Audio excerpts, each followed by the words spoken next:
How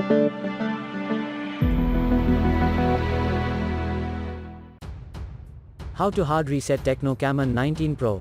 Step 1. Begin with powering off your phone. Step 2. As the second step, hold down volume up and power button for a short while.